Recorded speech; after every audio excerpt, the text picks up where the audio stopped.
Hello dear students, good morning. आज हम पढ़ रहे हैं हिंदी में यूनिट नंबर 2।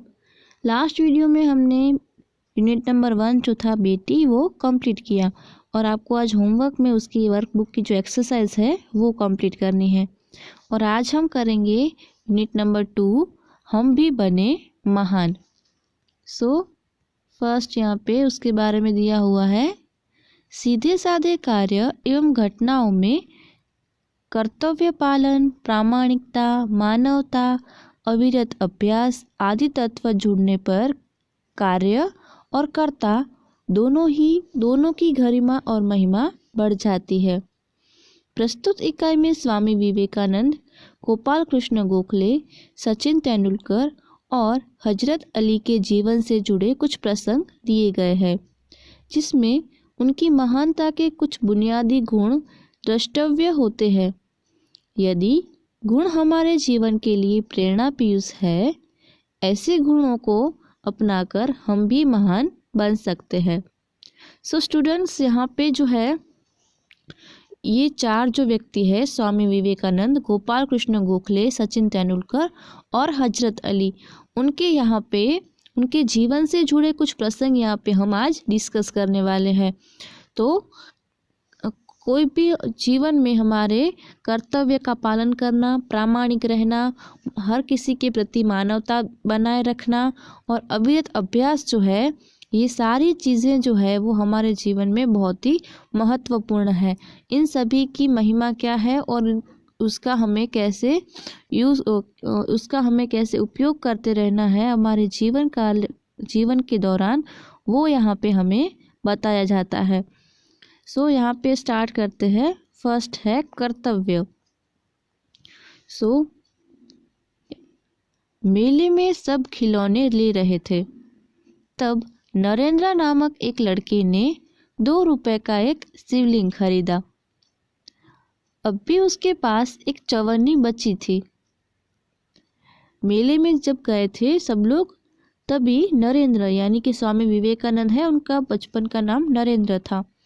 वो जब मेले में गए थे तभी उन्होंने 2 रुपए का एक शिवलिंग खरीदा था और उसको खरीदने के बाद भी उनके पास एक चवन्नी बची थी। ये बहुत पहले के समय की बात है, जब चवन्नी, अट्ठन्नी ऐसे जो रुपए जो होते थे, 50 पैसे, 25 पैसे जो बोलते हैं, वो सब चलते थे, तब की बात है। तभी शिवलिंग केवल 2 रुपए का आया, फिर भी उनके पास चवन्नी थी। एक लड़के को रोते देखकर नरेंद्र ने उससे पूछा, क्यों रो रहा है? लड़के ने कहा, मेरे पास एक चवन्नी थी, कहीं गिर गई, अब मेरी माँ मुझे बहुत पीटेगी। फिर जब नरेंद्र शिवलिंग लेकर वापस जा रहा था, तभी एक लड़के को उसने रोते हुए देखा मेले में। तभी उसने उसको पूछा कि तुम क्यों रो रहे हो? तभी उसने कहा कि मेरे पास जो चवन्नी थी वो खो गई, अब मेरी माँ मुझे बहुत ही पीटेगी। फिर क्या होता है, कोई बात नहीं, यह लो चवन्नी, कहकर नरेंद्र ने अपनी चवन्नी उसे दे दी और आगे बढ़ गया। फिर क्या होता है कि अपने पास जो चवन्नी बची थी, उस ज़माने में चवन्नी का भी बहुत ही ज़्यादा मूल्य होता था, तो उसने अपनी चवन्नी उस बच्चे को दे दी और वो खुद आगे चला गया। अब नरेंद्र कुछ ही दूर गया था कि सामने से एक मोटर आती दिखाई दी। एक छोटा सा बच्चा उस मोटर के बिल्कुल बेखबर चला जा रहा था। आगे बढ़ते हुए जब नरेंद्र जा रहा था, तभी मोटर यानी कि एक कार आ रही थी, तो एक छोटा सा बच्चा था, वो उससे बेखबर जा रहा था। नरेंद्र ने झपटकर उस बालक को खींच लिया। एक पल की देर होती तो वह बालक मोटर के नीचे आ जाता। इस झपटने की क्रिया में नरेंद्र के हाथ से शिवलिंग छूटकर गिर गया और टूट गया। जो मोटर आने से वो बच्चे को बचाने जा रहे थे, तभी उसको झपटकर दूर ले जाने के समय वो उनके हाथ में शिवलिंग जो था वो छूटकर गिर गया और टूट गया। इस दौरान इकट्ठे हुए लोगों में से किसी ने कहा, बेचारे का नुकसान हो गया, कितने चाव से खरीदा था शिवलिंग। यह सुनते ही नरेंद्र ने कहा, इससे क्या, इस बालक की जान बचाना मेरा पहला कर्तव्य है। जब सब लोग भीड़ इकट्ठा हुई कि अचानक जो ये बच्चे को इसने बचा लिया, तभी आसपास के सारे लोग जो है वहाँ पे इकट्ठे हो गए। उनमें से एक जो थे, उन्होंने कहा कि बेचारे का नुकसान हो गया। कितने चाव से, कितने वो प्यार से उसने एक शिवलिंग खरीदा था मेले में से, वो भी बेचारे का टूट गया। पर नरेंद्र को उसके बारे में उसका कुछ दुख नहीं था कि उसका शिवलिंग टूट गया, क्योंकि उसने क्या कहा कि वो भले ही टूट गया पर मेरा पहला कर्तव्य इस बच्चे की जान बचाना था। वस्तु से भी व्यक्ति का जीवन ज़्यादा महत्वपूर्ण है। मानवता सबसे ऊपर है। बचपन से ही ऐसे ख्यालात रखने वाले नरेंद्र आगे चलकर स्वामी विवेकानंद के नाम से प्रसिद्ध हुआ। किसी भी व्यक्ति से अधिक हमें व्यक्ति के जीवन का महत्व होता है, इसलिए बचपन से ही उनके अंदर मानवता का गुण उनके अंदर था और बचपन से ही ऐसे उच्च ख्याल और उच्च विचार के कारण आगे चलकर वो स्वामी विवेकानंद के नाम से प्रसिद्ध हुए। दूसरे नंबर पे जो है वो है नियम सबके लिए। बात सन 1885 की है। पूना के न्यू इंग्लिश हाई स्कूल में समारोह हो रहा था। प्रमुख द्वार पर एक स्वयंसेवक नियुक्त था, जिसे यह कर्तव्य भार दिया गया था कि आने वाले अतिथियों के निमंत्रण पत्र देखकर उन्हें सभा स्थल पर या यथास्थान बिठा दे। यह जो बात है वो 1885 की बात है। तभी पूना की इंग्लिश मीडियम हाई स्कूल में समारोह था। वहाँ पे प्रमुख द्वार यानी कि बाहर जो मेन गेट होता है वहाँ पे एक स्वयं सेवक को रखा गया था और उनको क्या करना था कि जो वहाँ पे अतिथि जो मेहमान वहाँ पे गेस्ट आ रहे थे उनका निमंत्रण पत्र यानी कि उनका जो इनविटेशन कार्ड जो होता है वो देखकर ही उनको अंदर जाने की अनुमति दी जाए। ऐसे ही किसी को भी वहाँ पे जाने की अनुमति नहीं थी। उस समारोह के मुख्य अतिथि थे मुख्य न्यायाधीश महादेव गोविंद राणदे। जैसे ही वह विद्यालय के द्वार पर पहुंचे, वैसे ही स्वयंसेवक ने उन्हें अंदर जाने से शालीनतापूर्वक रोक दिया और निमंत्रण पत्र की मांग की। उस समारोह के जो मुख्य अतिथि यानी चीफ गेस्ट जो थे वो कौन थे? एक मुख्य न्यायाधीश थे।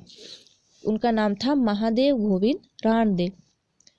वो जो थे वो चीफ गेस्ट थे और जैसे ही वो वहाँ पे विद्यालय के अंदर वो स्कूल के अंदर वहाँ पे पहुँचे, वैसे ही वो जो स्वयंसेवक को बाहर खड़े रखा था उन्होंने उनसे बहुत ही शालीनतापूर्वक क्या कहा कि आप अपना निमंत्रण पत्र बताएं।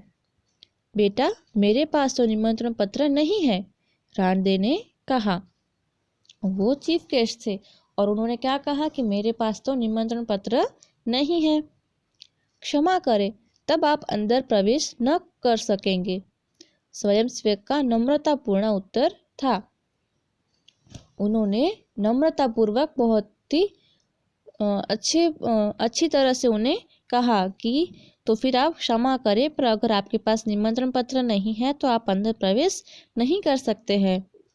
द्वार पर राणदे को देखकर स्वागत समिति के कई सदस्य आ गए और उन्हें मंच की ओर ले जाने का प्रयास करने लगे, पर स्वयंसेवक ने आगे बढ़कर कहा, श्रीमान, मेरे कार्य में यदि स्वागत समिति ने कि सदस्य ही रोड़ा अटकाएंगे तो फिर मैं अपना कर्तव्य कैसे निभा सकूंगा।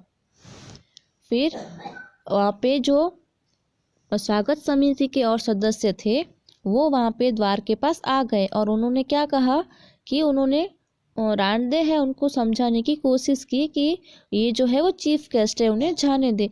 पर यहाँ पे जो राणदे है वो उन्होंने क्या कहा कि स्वागत समिति के जो सभी सदस्य हैं वो मेरे काम में दखल देंगे तो फिर मैं अपना कर्तव्य कैसे निभा सकूंगा। कोई भी अतिथि हो उसके पास निमंत्रण पत्र होना ही चाहिए। भेदभाव की नीति मुझसे नहीं बरती जाएगी। राणदे क्या बोल रहे हैं कि कोई भी मेहमान हो, चाहे वो चीफ गेस्ट हो या फिर कोई और अतिथि हो, लेकिन नियम तो सबके लिए एक है। मेरे से भेदभाव अगर आप करोगे तो वो मुझसे बर्दाश्त नहीं होगा। सबके लिए नियम और कानून एक समान होना चाहिए, चाहे वो चीफ गेस्ट हो या फिर और कोई मेहमान हो। यह स्वयंसेवक आगे चलकर गोपाल कृष्ण गोखले के नाम से प्रसिद्ध हुआ और देश की बड़ी सेवा की। ये जो स्वयंसेवक थे वो आगे चलकर गोपाल कृष्ण गोखले के नाम से प्रसिद्ध हुए। ऐसे बचपन से ही ये लोग जो थे उनके अंदर एक जज्बा था, वो उनके जो विचार थे, उनकी जो सोच थी वो बहुत ही ऊंची थी, जिसके कारण वो बड़े होकर भी उन्होंने अपने देश के लिए, अपने समाज के लिए बहुत ही अच्छे और नेक कार्य किए थे।